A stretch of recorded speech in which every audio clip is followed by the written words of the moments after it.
Assalamualaikum warahmatullahi wabarakatuh. Selamat pagi, selamat siang, dan salam sejahtera bagi kita semua. Perkenalkan, kami dari kelompok 15 akan mempresentasikan hasil video pembelajaran kami mengenai hidrologi dengan mata kuliah Teknologi Informasi dan Komunikasi. Sebagai awalan, izinkan saya sebagai moderator ingin memperkenalkan diri. Perkenalkan, nama saya Via Adrevisal Sabila, saya selaku moderator juga penyaji. Sebelah sini ada Fiona Lutfia Alfiatur Rahmah sebagai penyaji. Untuk mempersingkat waktu, marilah kita mendengarkan materi yang akan diberikan oleh teman saya dan juga saya sebagai berikut. Hidrologi adalah cabang ilmu geografi yang mempelajari pergerakan, distribusi, dan kualitas air di seluruh bumi, termasuk siklus hidrologi dan sumber daya air. Siklus hidrologi bagi kehidupan di bumi sangat berperan penting untuk keberlangsungan kehidupan di bumi. Misalnya, air berperan dalam proses metabolisme dan air berperan dalam proses fotosintesis tumbuhan, juga lain sebagainya. Selanjutnya, kita akan mempelajari tentang siklus hidrologi. Sebelum kita mempelajari lebih lanjut untuk penjelasan awal, apa itu siklus? Siklus adalah perputaran pengulangan yang berkaitan dengan waktu atau masa. Lalu, siklus hidrologi adalah sebagai proses air yang berasal dari atmosfer di bumi, lalu air tersebut akan kembali lagi ke atmosfer dan demikian siklus ini terus berjalan secara terus-menerus. Berikut jenis ilmu hidrologi. 1. Potamologi. Potamologi merupakan ilmu yang mempelajari aliran, khususnya aliran-aliran yang terjadi di permukaan. Bidang studi hidrologi dan secara etimologis berasal dari bahasa Yunani potamon, yang berarti sungai, dan logo, yang berarti studi. Kedua, limnologi. Limnologi merupakan ilmu yang mempelajari berbagai permukaan air yang tenang seperti pada danau. Limnologi dari bahasa Inggris limnology, dari bahasa Yunani limne atau danau, dan logos artinya pengetahuan, merupakan padanan bagi biologi perairan darat, terutama perairan tawar. Untuk jenis ilmu hidrologi berikutnya adalah yang ketiga, kriologi. Kriologi merupakan ilmu yang mempelajari tentang air padat, contohnya seperti es dan salju. Selanjutnya yang keempat, ada geohidrologi. Geohidrologi merupakan ilmu hidrologi yang mempelajari tentang air yang ada di dalam tanah. Contohnya, yang pertama ada air tanah dalam atau artesis, yang kedua ada air tanah meteorit atau fedes, yang ketiga ada air tanah baru atau juvenil, dan lain-lain. Selanjutnya, jenis ilmu hidrologi yang kelima ada hidrometeorologi. Hidrometeorologi adalah ilmu yang mempelajari tentang air berwujud gas yang letaknya berada di udara.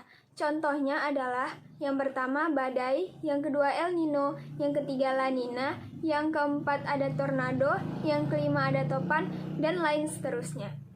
Cukup sekian dari penjelasan saya tentang jenis ilmu hidrologi. Selanjutnya, saya akan menjelaskan tentang proses siklus hidrologi sebagai berikut. Selanjutnya, saya akan menjelaskan tentang proses siklus hidrologi. Proses siklus hidrologi terdapat atas 9 siklus. Saya akan menjelaskan yang pertama. Yang pertama ada evaporasi atau penguapan. Penguapan atau evaporasi merupakan proses perubahan molekul cair ke gas dan terjadi akibat sinar matahari. Yang kedua ada transpirasi atau penguapan air di jaringan makhluk hidup. Adalah penguapan yang terjadi pada tubuh makhluk hidup, contohnya ada tumbuhan dan hewan. Prosesnya juga sama seperti proses evaporasi. Selanjutnya akan dibahas oleh rekan saya sebagai berikut. Yang ketiga ada evaporasi, adalah ketika air yang diluapkan oleh tanaman dilepas ke atmosfer. Evaporasi merupakan pergerakan air ke udara dari berbagai sumber seperti tanah, atap, dan badan air. Yang keempat, sublimasi atau penyublim, adalah proses perubahan zat dari padat ke gas. Misalkan, es yang langsung menguap tanpa mencair terlebih dahulu. Kelima, ada kondensasi, merupakan proses perubahan wujud gas menjadi cair. Kondensasi dapat dicontohkan dengan sederhana, yaitu perubahan air di udara menjadi butiran air dalam bentuk cair atau bisa disebut dengan air. Yang keenam ada adveksi. Adveksi adalah proses awan berpindah dari satu titik ke titik lain karena didorong angin. Yang ketujuh, presipitasi adalah peristiwa jatuhnya titik-titik air ke permukaan bumi, baik dalam bentuk cair atau kristal salju yang jatuh dari atmosfer bumi. Bentuk utama presipitasi meliputi hujan salju dan hujan es. 8. Runoff merupakan air yang berasal dari air hujan yang menjulur di permukaan tanah. Kemudian infiltrasi merupakan peristiwa atau proses masuknya air ke dalam tanah umumnya, tetapi tidak mesti melalui permukaan tanah dan secara vertikal. Yang terakhir, konduksi merupakan pemanasan dengan cara kontak atau bersinggungan dengan suatu objek. Kembali lagi kepada saya akan menjelaskan tentang jenis-jenis siklus hidrologi. Siklus hidrologi terdapat atas 3. Yang pertama ada siklus hidrologi pendek, yang kedua ada siklus hidrologi sedang, yang ketiga ada siklus hidrologi panjang. Yang pertama saya akan menjelaskan tentang siklus hidrologi pendek. Siklus hidrologi pendek diawali karena terjadinya evaporasi air laut menuju atmosfer. Lalu, setelah terjadinya penguapan tersebut, terjadilah kondensasi, yang air tersebut menguap menjadi gas, yaitu awan. Setelah itu, awan yang tidak mampu lagi untuk menahan beban air, dia akan mengalami yang namanya presipitasi. Presipitasi itulah terbentuknya hujan, dan hujan tadi masuk lagi ke laut. Dan itulah siklus hidrologi pendek.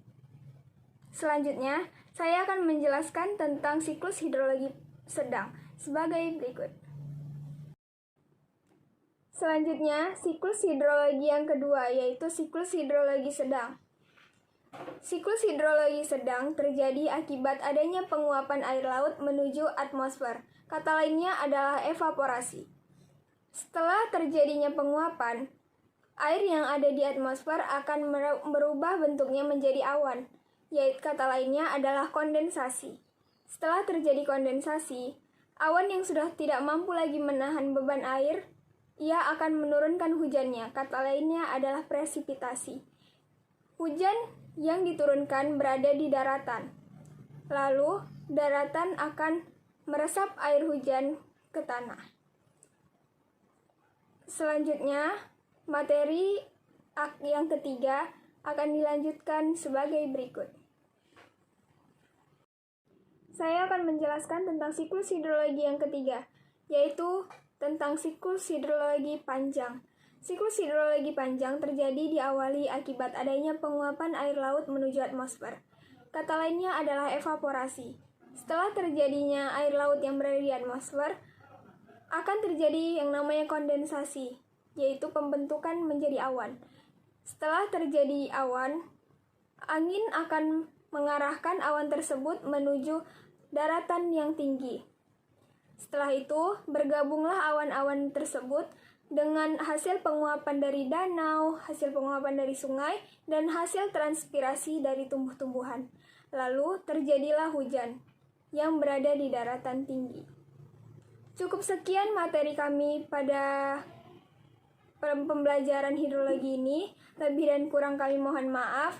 Wabillahi taufiq wal hidayah. Wassalamualaikum warahmatullahi wabarakatuh. Selamat pagi, selamat siang, dan salam sejahtera bagi kita semua.